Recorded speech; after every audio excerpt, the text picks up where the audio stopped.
हरे कृष्ण। सभी को दंडवत प्रणाम। सार्वभौम भट्टाचार्य द्वारा वेदों की शिक्षा।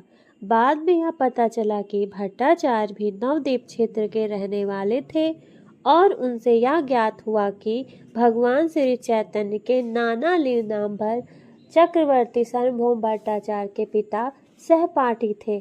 इस रूप में तरुण सन्यासी श्री चैतन्य महाप्रभु के प्रति भट्टाचार्य में वात्सल्य उत्पन्न हुआ।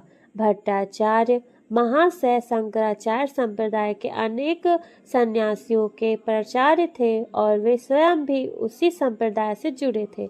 अतः भट्टाचार्य चाहने लगे कि यह तरुण सन्यासी भगवान श्री चैतन्य भी उनसे वेदांत का उपदेश सुने। शंकर संप्रदाय के अनुयायियों को सामान्य रूप से वेदांती कहा जाता है, लेकिन इसका अर्थ यह नहीं है कि वेदांत अध्ययन पर शंकर संप्रदाय का एकाधिकार है।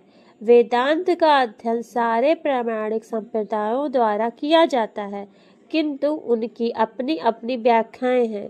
लेकिन शंकर संप्रदाय वाले सामान्यतः वेदांती वैष्णवों के ज्ञान के बारे में अनजान रहते हैं। इसीलिए वैष्णवों के रचयिता को सर्वप्रथम भक्ति वेदांत उपाधि से विभूषित किया।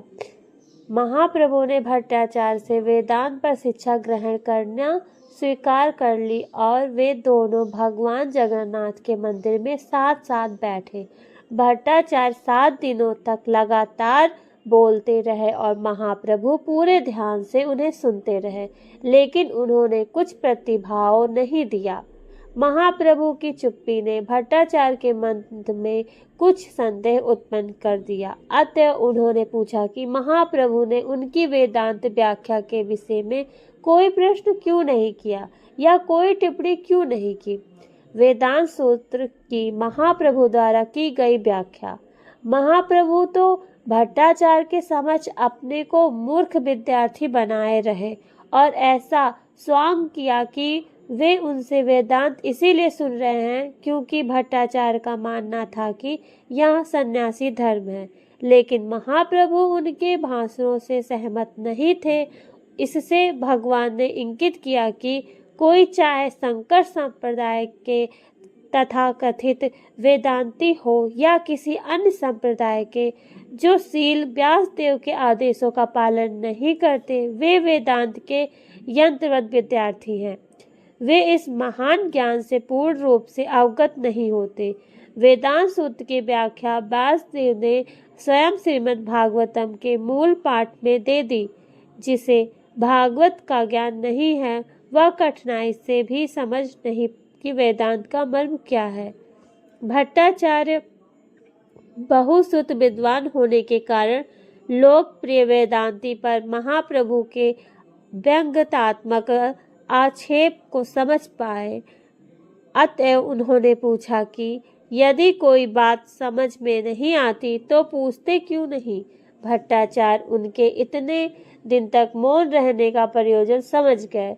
इससे स्पष्ट हो गया कि महाप्रभु के मन में कुछ और था। अतः भट्टाचार्य ने उनसे प्रार्थना की वे अपने मन की बात प्रकट कर दें। तथाकथित वेदांतियों द्वारा वेदांत सूत्र का अप्रत्यक्ष अर्थघटन।